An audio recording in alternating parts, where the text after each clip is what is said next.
할렐루야. 4월 3일 수요일입니다.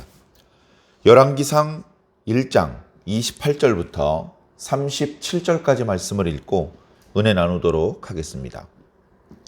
다윗 왕이 명령하여 이르되 밧세바를 내 앞으로 부르라 하매 그가 왕의 앞으로 들어가 그 앞에 서는지라. 왕이 이르되 내 생명을 모든 환난에서 구하신 여호와께서 살아계심을 두고 맹세하노니 내가 이전에 이스라엘의 하나님 여호와를 가리켜 네게 맹세하여 이르기를 네 아들 솔로몬이 반드시 나를 이어 왕이 되고 나를 대신하여 내 왕위에 앉으리라 하였으니 내가 오늘 그대로 행하리라. 밧세바가 얼굴을 땅에 대고 절하며 내 주 다윗 왕은 만세수를 하옵소서 하니라. 다윗 왕이 이르되 제사장 사독과 선지자 나단과 여호야다의 아들 브나야를 내 앞으로 부르라 하니 그들이 왕 앞에 이른지라. 왕이 그들에게 이르되 너희는 너희 주의 신하들을 데리고 내 아들 솔로몬을 내 노새에 태우고 기혼으로 인도하여 내려가고 거기서 제사장 사독과 선지자 나단은 그에게 기름을 부어 이스라엘 왕으로 삼고 너희는 뿔나팔을 불며 솔로몬 왕은 만세수를 하옵소서 하고 그를 따라 올라오라. 그가 와서 내 왕위에 앉아 나를 대신하여 왕이 되리라. 내가 그를 세워 이스라엘과 유다의 통치자로 지명하였느니라. 여호야다의 아들 브나야가 왕께 대답하여 이르되 아멘. 내 주 왕의 하나님 여호와께서도 이렇게 말씀하시기를 원하오며 또 여호와께서 내 주 왕과 함께 계심같이 솔로몬과 함께 계셔서 그의 왕위를 내 주 다윗 왕의 왕위보다 더 크게 하시기를 원하나이다 하니라. 아멘. 지난 시간에는 나단 선지자가 적극적으로 움직이더니 오늘 말씀을 보면 다윗 왕이 적극적으로 움직이는 모습이 보입니다. 신앙은 이렇게 움직이는 것입니다. 지난 주일 말씀에는 신앙은 잘 보여주는 것이다. 그런 말씀을 드렸던 기억이 납니다. 그냥 나만 신앙심이 있는 것이 아니라 그것을 이제 드러내 보여줄 수 있어야 되는 것이죠. 그래서 새벽에 무덤가에 갔던 여인들의 믿음이 그들의 움직임으로 드러나 보여진 것입니다. 그들의 어두웠던 감정이 밝은 빛의 감정으로 바뀌고 지체 없이 그들은 움직였습니다. 인간적으로, 논리적으로 생각을 한다면 허망한 메시지였습니다. 무덤이 열려 있었어. 무덤이 비어 있었어. 거기에 있는 천사들의 말씀을 들었어. 예수님께서 살아나셨대. 그들의 말을 듣는 동안에 과거 예수님께서 하셨던 말씀이 생각났어. 기억해 보니 정말로 예수님께서 십자가에 달려 죽으실 것이라고 말씀하셨고 3일 만에 살아날 것이라고도 말씀하셨었어. 주님께서는 그 말씀대로 다시 살아나신 것이야. 그날 새벽에 무덤에 갔던 여인들 중에는 막달라 마리아도 있었는데 막달라 마리아는 다른 여인들과 함께 돌아와서 숨어있는, 슬퍼하고 있는, 두려워하고 있는 제자들과 다른 문도들에게 예수님의 무덤이 비어있다는 소식을 전하지 않고 무덤 근처에 있다가 부활하신 예수님을 보기도 했습니다. 그리고는 다시 돌아와서 내가 다시 살아나신 예수님을 눈으로 보았다 라고 또 소식을 전했죠. 그렇게 가만히 주님 곁에 머물러 있는 것이 아니라 무덤 곁에 머물러 있는 것이 아니라 움직였다는 것입니다. 신앙은 그렇게 자신의 믿음을 잘 보여주는 것이고 그리고 마음의 상태에 머물러 있지 않고 움직이는 것입니다. 그 반대도 사실은 마찬가지죠. 악한 마음을 먹고만 있는 것이 아니라 악을 입으로 또는 손발로 행동으로 옮기기 때문에 그 악 때문에 더 많은 범죄와 피해가 생기고 결국 하나님의 형벌을 피하지 못하게 되는 것입니다. 아도니아의 마음속에 왕이 되고 싶은 욕심이 있었습니다. 그 욕심의 상태에서 끝나고 다시 마음을 고쳐먹었더라면 얼마나 좋았겠습니까마는 그는 그의 마음을 겉으로 표현하기 시작했습니다. 스스로 호위병을 두고 왕이 될 것이라 선언하고 심지어 많은 사람들을 초청해서 자신이 왕이 된 것을 축하하는 잔치를 벌였던 것입니다.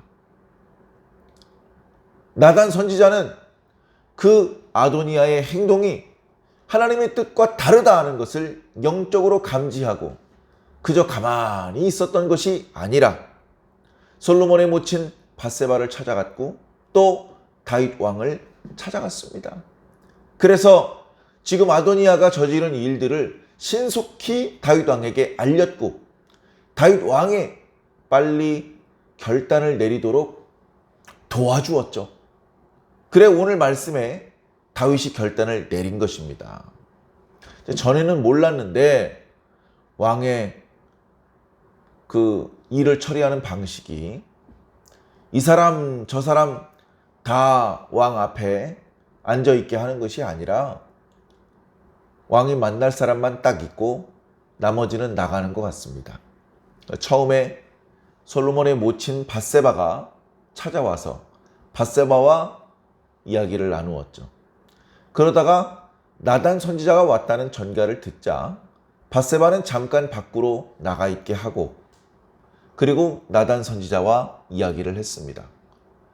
두 사람의 이야기를 들은 결과 다윗 왕은 뭔가 결단을 내렸습니다. 마음속으로. 그리고서는 다시 나단 선지자를 잠시 밖에 나가 있게 하고 밧세바를 다시 부릅니다.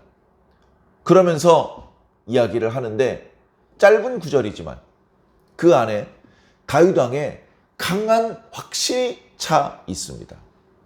오늘 다윗 왕의 모습을 본다면 야 나이 많아 늙어서 거동이 불편하고 옆에서 아비삭이 돌봐드려야 되고 뭐 그런 허약한 모습이 아닙니다.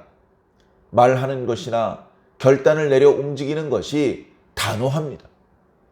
밧세바여 나를 수없이 많은 환난에서 나를 구원하신 그 하나님의 살아계심을 두고 맹세하노니 내가 과거에 너에게 했던 맹세를 오늘 이룰 것이다. 이런 말을 이중맹세라고 합니다. 과거에 맹세했었고 그 맹세를 지킬 거라고 또 맹세하는 겁니다. 내가 너의 아들 솔로몬을 왕으로 세우고 나를 대신해서 이스라엘의 왕이 되게 할 것이다 라고 맹세했었는데 그 맹세를 오늘 바로 오늘 그 맹세를 이행할 것이다. 이렇게 이제 또다시 맹세를 한 것이죠. 다윗이 이렇게 하지 않았더라면 아도니아가 왕이 되고 나단 선지자의 말처럼 밧세바와 솔로몬은 죄인이 됩니다. 반역죄를 뒤집어 씌워서 쫓겨나는 정도가 아니라 처형이 될 수도 있습니다. 그런데 다윗의 이 결단 때문에 이제 더 이상 밧세바와 솔로몬은 두려워하거나 도망 다닐 필요가 없습니다. 오히려 왕이 되어서 천세를 누리고 부귀영화를 누릴 뿐 아니라 하나님께서 주시는 여러 축복들을 누리며 살 수 있게 된 것입니다. 그리고서는 다윗은 선지자 나단과 제사장 사독 그리고 여호야다의 아들 브나야를 불렀습니다. 이제 밧세바는 돌아갔겠죠. 자, 세 사람을 불러서 신속하게 솔로몬을 왕으로 세우라 명을 내립니다. 여기서 또 오해하면 안 되는 것이 솔로몬을 왕으로 세우는 것이 하나님이 아니라 다윗인 것처럼 보입니다. 그러나 왕을 세우는 것이 다윗일 수 없습니다. 다윗도 스스로 왕이 된 것이 아닙니다. 사무엘 선지자가 자신이 아직 10대 어린 소년이었을 때 자기 부친의 집까지 찾아와서 제사를 하나님께 드리고 자신에게 기름을 부어 주었던 것이죠.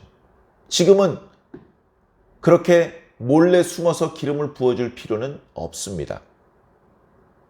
하나님께서 선지자 나단과 그리고 다윗 뒤에 이어지는 말씀을 보면 브나야의 마음을 감동하셔서 이 일이 진행되게 하셨습니다. 다시 말해서 솔로몬이 왕이 되게 하신 분은 여전히 여호와 하나님이신 것입니다. 솔로몬이 말합니다. 다윗이 말합니다. 너희 세 명은 솔로몬을 나의 노새에 태워라. 왜 말이 아니고 노새냐 또 이렇게 또 물어이하실 분이 계실지 모릅니다. 말은 전쟁할 때 타는 것입니다. 평상시에는 노새 또는 나귀를 탑니다. 나귀도 어린 나귀 말고 이제 다 자란 나귀는 그렇게 작지 않습니다. 자, 노새에 솔로몬을 태워라. 그런데 그냥 노새가 아니고 다윗 전용 노새. 굳이 말하자면 대통령 전용기 에어포스 1에 탄 것입니다. 거기에 태워라. 그리고 기혼으로 내려가라. 그러면 벌써 보는 사람이 압니다. 저 다윗의 노새인데. 근데 솔로몬이 탔네. 솔로몬이 왕이 되나 보다. 이렇게 이제 알리기 시작하는 것이죠. 그래서 내려가서 기혼이라는 곳에서 기름을 부어 주어라. 그래서 선지자 나단과 제사장 사독이 솔로몬에게 기름을 부어줍니다. 그렇게 하나님의 성령이 임한 것을 상징적으로 보여주고 그리고 그가 공식적으로 이제 이스라엘의 왕이 되었음을 보여주는 것입니다. 아도니아와 다른 것은 모든 일이 공식적으로 진행된다는 것입니다. 다윗 왕의 명령에 의해서 모든 사람이 보는 앞에서 진행된다는 것이죠. 자기랑 가깝게 지내는 몇 사람만 초청해서 되는 일이 아닙니다. 그렇게 해서 기름을 부음 받은 이후에는 솔로몬이 왕이니 솔로몬이 앞장서 예루살렘으로 올라올 것이고 너희들은 솔로몬의 뒤를 따라서 예루살렘으로 돌아오도록 하라. 돌아오면서 솔로몬 왕은 만세수를 하옵소서라고 큰 소리로 외쳐라. 그러면 그 주변의 백성들이 따라서 외칠 것이다. 그렇게 명령을 내린 것입니다. 그 명령을 들었던 나단은 감격했을 것입니다. 그 이야기를 들었던 사독도 아도니아가 하나님께서 기뻐하시는 그릇이 아님을 직감하고 있었는데 뿐만 아니라 함께 제사장된 아비아달은 아도니아의 부름을 받아서 그 축하연이 자기는 초대받지 못하고 버려진 그런 신세였는데 오히려 다윗 왕의 부름을 받았고 다윗 왕이 이스라엘과 유다의 통치자로 지명한 솔로몬의 즉위식에 자신이 부름받았다는 사실에 크게 감동했을 것입니다. 후진들에게 자질을 내주었던 브나야, 오직 다윗 왕의 명령만 따랐던 브나야는 더 크게 감동했던 것 같습니다. 다윗 왕의 명령이 떨어지자마자 대답을 합니다. 그 첫 마디가 아멘입니다. 우리는 어떤 때 아멘이라고 외칩니까? 조금 전에 자신이 들었던 말이 하나님의 말씀이며 그 말씀대로 되어지기를 간절히 사모할 때 우리는 큰 소리로 아멘하며 화답하지 않습니까? 지금 브나야가 아멘으로 다윗의 말에 화답하고 있습니다. 이 브나야의 화답 덕분에 솔로몬이 왕이 되는 것은 다윗 왕의 즉흥적인 결정이 아니라 이것은 하나님께서 하시는 일이며 하나님께서 다윗 왕을 감동시키셔서 되어지는 일이라는 고백이 된 것입니다. 브나야의 고백을 자세히 살펴보겠습니다. 아멘! 아멘!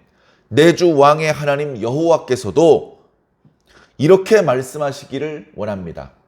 하나님께서도 당신과 같은 생각이라고 믿습니다.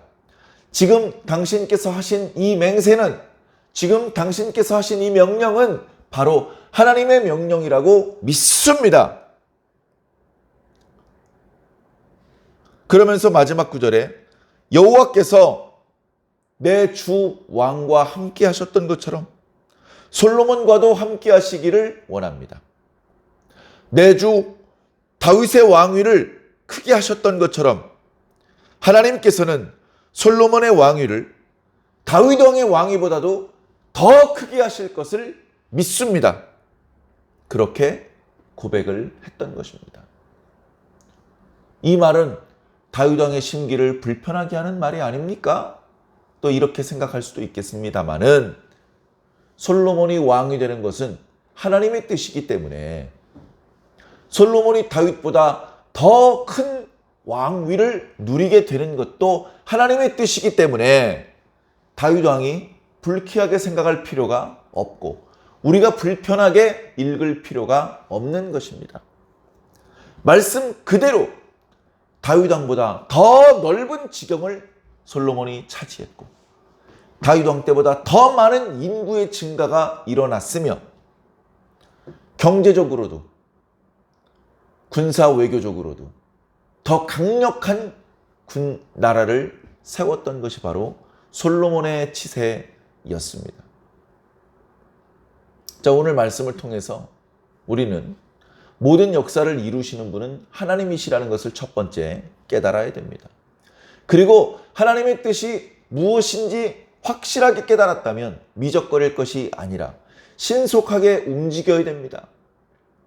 맹세한 것은 지켜야 됩니다. 모든 일을 공개적으로 또 공식적으로 진행시켜 나가는 것입니다. 그렇게 함으로 해서 이 일을 주도하시는 하나님의 이름을 드러내며 많은 사람들이 하나님께 영광을 돌리도록 만들어 나가야 하는 것입니다. 사랑하는 성도 여러분, 오늘 저와 여러분들에게는 어떤 일들이 있습니까? 우리를 향하신 하나님의 뜻이 무엇인지 깨닫기를 바랍니다. 우리는 먼저 하나님의 기뻐하시고 선하시고 온전하신 뜻이 무엇인지 깨달아야 됩니다. 하나님의 큰 구속사의 역사의 큰 그림을 깨달아야 되고 그 역사 속에 나 개인을 향하신 하나님의 바람이 무엇인지 깨달아야 합니다. 그래서 그 안에서 우리는 우리의 하나님을 향한 충성과 성실함을 보여드릴 수 있어야 하는 것입니다. 오늘 하루도 기도하면서 우리를 향하신 하나님의 뜻이 무엇인지 분별하면서 그리고 하나님을 향한 우리의 사랑과 충성을 보여주면서 그렇게 하나님과 동행하는 하루가 되시기를 예수님의 이름으로 간절히 축원합니다.